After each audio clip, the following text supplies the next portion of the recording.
এখানে ব্যবহার করছে এখন স্যারেরা আমাদের যেটা বেশি কনসেন্ট্রেট করতে হবে ফাইনাল পরীক্ষার জন্য ইম্পর্টেন্ট হচ্ছে এই যে ইনফ্রেম কয়টা আমার এখানে দেখো স্লট রয়েছে এই স্লট কয়টা আছে, এটার ভিতরে ঘাট কয়টা আছে, এই স্লটটার ভিতরে ঘাট কয়টা আছে?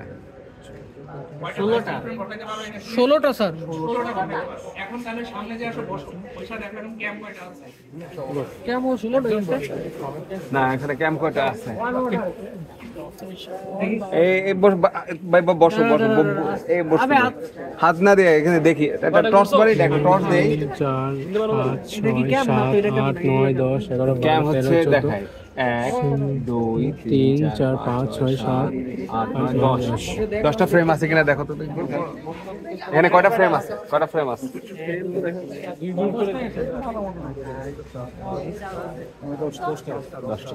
10টা ক্যাম্প আছে, 10টা ফ্রেম আছে। এই কয়টা ব্যাচ ওকে 10টা হিলফ্রেমও 10টাই আছে। কয়টা ক্যাম্প কয়টা হিলফ্রেম সমান সমান একটা স্যার একটা হিলফ্রেমে কত? তার মানে এখন এটা পজিটিভ না নেগেটিভ, তাহলে এই ডিসিশনটা এটা সামনে দেখো কিভাবে স্যার পজিটিভ ক্যাম্পটা হচ্ছে কি একটা হিলফ্রেমে উঠাচ্ছে আরে তোমার হচ্ছে আপারিং এন্ড লোয়ারিং এদিক দিয়ে দেখতে ভাই ঢুকি আসছে কি করে পোলা বানাবে কি রে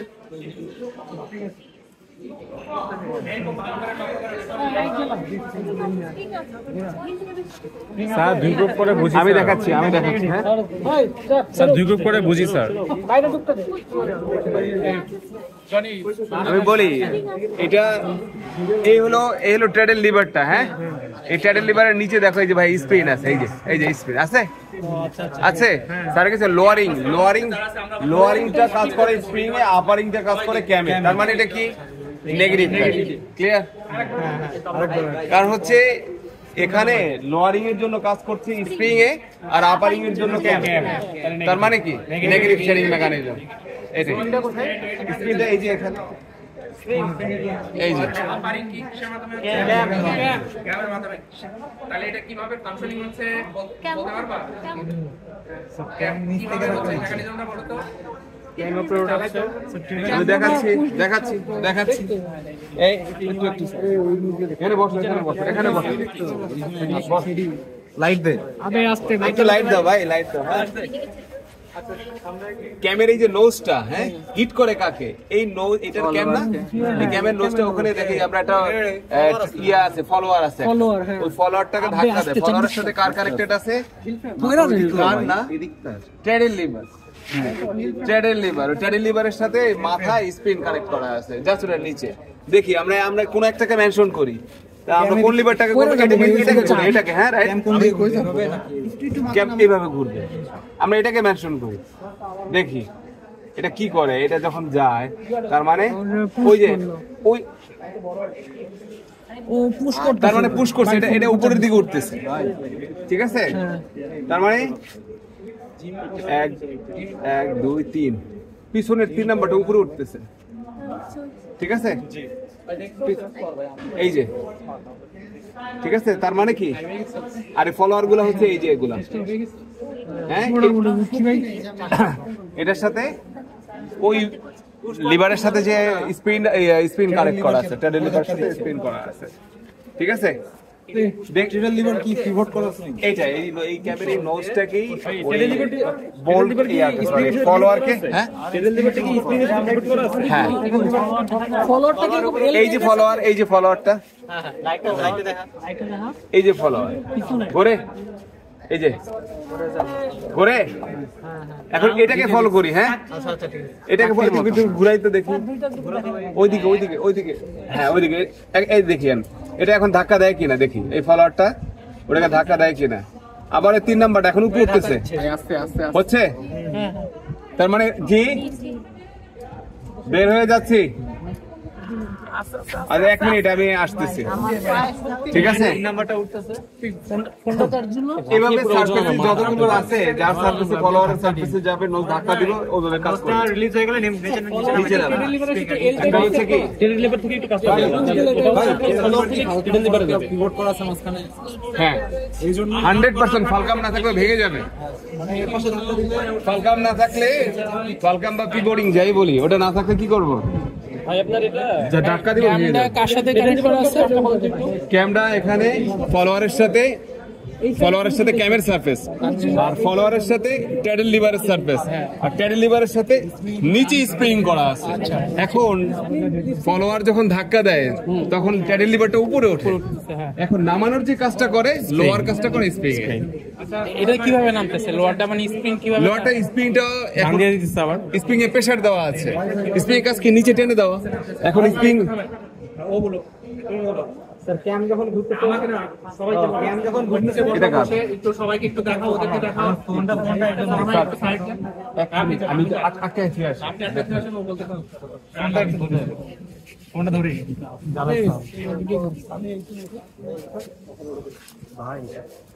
এটা যখন ঘোরাচ্ছি তখন ক্যামের নোজটা ফলোয়ারকে হিট করতেছে, ফলোয়ারটা তখন টেডেল লিভারকে উপরে পুশ করতেছে, টেডেল লিভারের সাহায্যে হিল ফ্রেমটা তার উপরে উঠে আসছে। বলো, ওদেরকে বলো, আমাকে বলো। ক্যামের যে নোজটা, এটা এখানে একটা ফলোয়ার আছে ভিতরে, এটা সবাই কি দেখছি না নাই? এই যে ফলোয়ার গুলো ক্যামের সাথে অ্যাডজাস্ট, হ্যাঁ গোল গোল চাকার মতো। তো ক্যামের নোজটা যখন ফলোয়ারকে হিট করে, ফলোয়ারটা তখন টেডেল লিভারকে হিট করে আর কি, পুশ করে। টেডেল লিভারটার সাহায্যে হিল ফ্রেমটা উপরে উঠে যায়। যদি নোজ মানে যতক্ষণ ধরে নোজ পোর্শন নেওয়া থাকবে ততক্ষণ ধরে হিল ফ্রেমটা আপ থাকবে। নোজ পোর্শনটা যদি চলে যায়, রিলিজ হয়ে যায়, তখন আবার স্প্রিং এর সাহায্যে নিচে নামে যাবে। তাহলে একটা ক্যামেরার কয়টা অংশ থাকে? দুইটা। এবং বেলি বা বস position, that means nose position যখন কিনা এই যখন হচ্ছে যখন যেটা ফলোয়ার হয়েছে একে যখন পুশ করতেছে, মাঝখানে যেহেতু ফালকাম করা, তখন কি হচ্ছে হিলফ্রেম উপরে উঠতেছে না নিচে নামতেছে? আমাকে একটু দেখা সুযোগ করে দাও। সাইডে লাইট ফ্ল্যাশ হ্যাঁ, একটু সাইড করে দাঁড়াও। ফ্ল্যাশ দেন, লাইট দাও। এই যে হ্যাঁ, এই যে এখানে যেটা পজিশন আছে, এখান থেকে ফলোয়ার রয়েছে, রাইট? সো ফলোয়ার যেটা রয়েছে এখানে যখন একটাকে প্রেস করেছে, তাহলে কয় নাম্বার হিল ফ্রেম উপরে উঠে আছে বলো তো? এই ওইদিকে উপরে দেখো তো, কয় নাম্বার হিল ফ্রেম উপরে উঠে আছে?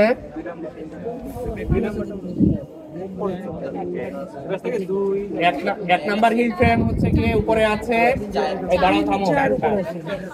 2 নাম্বার হচ্ছে নিচে আছে, এত যাওয়ার দরকার নাই। 1 নাম্বারটা এই উপরে আছে, 2 নাম্বারটা আছে। তাহলে 1 নাম্বার ক্যামের অবস্থা কি দেখো তো? হ্যাঁ, 1 নাম্বার বলে ক্যামের অবস্থা কি? ওই নোজ হিট করছে, বেলি পজিশনে না। আর 2 নাম্বারটা হচ্ছে গিয়ে কি অবস্থায় আছে বলো? 2 নাম্বারটা কি অবস্থায় আছে? 2 নাম্বারটা উপরে উঠায় রাখছে না? উপরে যখন শোনো, এই 2 নাম্বারটা হচ্ছে কি করেছে? লোয়ারিং অবস্থায়। কেন লোয়ারিং অবস্থায়? তাহলে ওখানে বসো, আমাকে একটু এখানে দেখতে দাও।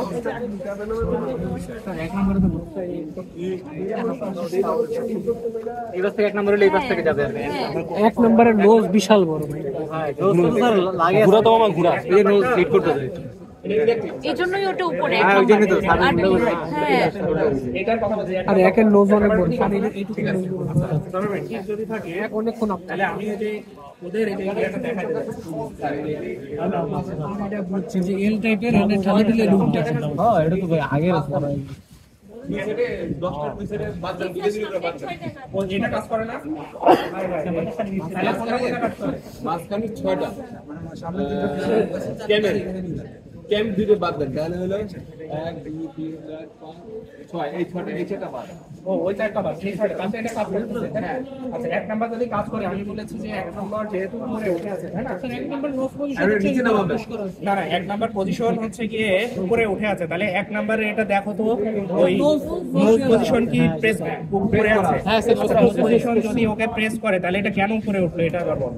স্যার এখানে হচ্ছে ফলোয়ারটা অনেকটা এল শেপের, ফলোয়ারটা যখন হচ্ছে পুশ করতেছে তো ওই সাইডটা অটোমেটিক্যালি উঠে যাচ্ছে। এটা পুশ করলে এখানে যদি ফিক্স থাকে এটা উঠে যায়, এর জন্য এই ওটা পুশ করলে স্যার এটা যদি ফিক্স থাকে, হ্যাঁ ফলোয়ারটা যদি এখানে এখানে যদি আমি পুশ করি তাহলে তো এটা নিচে ডাউন হয়ে যাবে। স্যার এখানে যদি ফলোয়ার থাকে, আমি যদি এটাকে পুশ করি, এবার এই আর্মটা উঠে যাবে অটোমেটিক্যালি এখানে ফালকার করা থাকলে। শেপটা কেমন দেখি একটু দেখি। সাইকের সাইড দে। অনেকটা ড্র হচ্ছে করো, খাতায় ড্র করো। স্যার অনেকটা হচ্ছে এখানে ফলোয়ার আছে আমার, এটা হচ্ছে ক্যাম এখানে। ক্যামটা যখন পুশ করতেছে এটা অটোমেটিক্যালি এটা লিভার ধরে রাখবে। বুঝতে পেরেছি। তার মানে এটা শেপ হচ্ছে কি এলবো এল শেপ। এল শেপ। দেখতে পাচ্ছ কি ওটা দেখা যাচ্ছে? না স্যার এল শেপটা বোঝা যাচ্ছে না। একটু বুঝতে হবে আর কি। মানে ভিজুয়ালি দেখা যাচ্ছে না, বাট মেকানিজম থেকে বোঝা যাচ্ছে যে এল শেপের মতো। না এটা আপনার আমি বলি এটা হচ্ছে এল এর টোটালি বিপরীত। এই যে নিচে আছে না, মানে উল্টা এল আর কি। হ্যাঁ আমি সেটাই বলছি, এই যে নিচে আছে ওই দিকটা শেপ, হ্যাঁ যা সেখানে দিলে প্রেসার দিলে এটা তখন এটা আচ্ছা তাহলে আস্তে আস্তে একটু ঘোরাও তো এটা দেখি আমি নিচে। দেখি একটু দেখি। সাইকের সাইড যাবে, ওই যে সাইড আস্তে আস্তে যাবে। এটা ওই যে ক্লকওয়াইজ ঘোরাও। দাঁড়াও একটু লাইটটা দাও তো। ইয়েস অবশ্যই সাথে স্কোপটা। হ্যাঁ ক্লকওয়াইজ ঘোরাও। যারা বুঝতে দেখতেছি স্যার এটা আবার বোঝা লাগবে স্যার। ঘোরাও ঘোরাও ঘোরাও ঘোরাও। হিট করছে। একটা রিদম হ্যাঁ রাখো দেখি, রাখো দেখি, হ্যাঁ রাখো রাখো। এই ঘোরাও না, দাঁড়াও রাখো। আচ্ছা আমি এটা একটা ফলো করো তো। এইগুলা যে উঁচু করছে, হ্যাঁ তাহলে এটা কয়টা ইঞ্জিন ফ্রেমে করে উঠছে? কত নম্বর এটা? কয় নাম্বার? কয় নাম্বার দেখো তো। দুই সাইডে দুটো চারটা এটা কয় নাম্বার আছে? এটা 6 নাম্বার। দেখো দেখি 6 নাম্বারটা উপরে উঠছে নাকি? হ্যাঁ 1 2 6 নাম্বারটা দেখো তো কি অবস্থা উপরে উঠছে। উপরে আছে, আচ্ছা তাহলে প্রেস করছে। 6 উপরে 5 উপরে 2 উপরে, হ্যাঁ 5 ওই যে প্রেস করছে, তার মানে এটা যখন হিট করছে 4 তো উপরে আছে না 4 উপরে নেই, 4 ডাউন আছে, 4 ডাউন 3 ডাউন। মানে অল্প উঠবে পজিশন। আচ্ছা স্যার এখানে এই যে জিনিসটা এখানে এই যে হিঞ্জ করা না ব্যাপারটা, যে এলবো শেপের, ও যেটা বলেছে এটাই সঠিক। দ্যাট মিন্স এলবো যদি ধরো এটা ধরো এই জায়গায় হিঞ্জ করা আছে, হ্যাঁ এই জায়গায় যদি ধরো আমি এই প্রেস করি তাহলে এইদিকে যদি চাপ দেই তাহলে এই হাতটার এই সাইডটা হচ্ছে উপরে উঠে যাচ্ছে না, সেই জিনিসটাই ওখানে হয়েছে, রাইট? এটা কিন্তু সরাসরি যে ঢেকির মতো এরকম হিঞ্জ করা মাছ বরাবর ব্যাপারটা এমন না। ঠিক আছে, তো তাহলে আমরা এইভাবেই কিন্তু ড্রয়িং গুলো আসবে, ড্রয়িং গুলো কিন্তু আমরা ভুল যেন না করে ফেলি। তাহলে এখান থেকে যখন এটা প্রেস করতেছে তখন কিন্তু আমার হিল ফ্রেমটা উপরে উঠতেছে, এবং ডাউন পজিশনটা বলতে স্প্রিং দিয়ে টেনে ধরে রেখেছে, টেনে ধরে রাখার দরুন ওই যে ওখানে যে ফলোয়ারটা আছে না, ফলোয়ারটা আমার হচ্ছে কি ক্যামের সাথে এনগেজড অবস্থায় থাকতে চলো। ওটা যদি স্প্রিং দিয়ে না রাখতাম একটা জিনিস হয়তো ওটা লুজ হয়ে ওখান থেকে সরে যেতে পারতো। হ্যাঁ হ্যাঁ, তো আলটিমেটলি এখানে স্প্রিং এর ওখানে যে লোডটা দিয়েছে ওইটার কাজই করতেছে হচ্ছে আমার ওই ফলোয়ারটাকে ক্যামের সাথে অ্যাটাচ করে রাখতেছে, কিন্তু স্প্রিং কিন্তু এখানে কিন্তু ডাউন করতেছে না। মাইন্ড ইট, স্প্রিং কিন্তু ডাউন করতেছে না। এক ক্যামের ঘূর্ণনের ফলে ক্যামের বেলি পজিশনে যে ওইটা হচ্ছে নিচের পোর্শনে হচ্ছে স্প্রিং অলওয়েজ ধরে রেখেছে। স্প্রিং ধরে রাখার মেন রিজন হচ্ছে গিয়ে কি ওই ইসের উপরে ফলোয়ারটাকে চেপে ধরে রাখছে, এটা হচ্ছে মূল রিজন। স্প্রিং যদি না দিতাম তাহলে এই ইয়াটা পাইতাম না। বাট ক্যামটাই আলটিমেটলি হচ্ছে উপরে উঠাচ্ছে এবং ক্যামের যখন বেলি পজিশনে তখন ডাউন পজিশনে যাচ্ছে, এইটাই। তাহলে এখানে এটা বলা কিন্তু কি বলে যে নেগেটিভ যে যদি বলি তাহলে জিনিসটা একটু কন্ট্রাডিক্টরি হয়ে যায়। কথা ঠিক আছে, তাহলে আমরা বাদ বাকিগুলো মোশনগুলো দেখতে থাকি। হ্যাঁ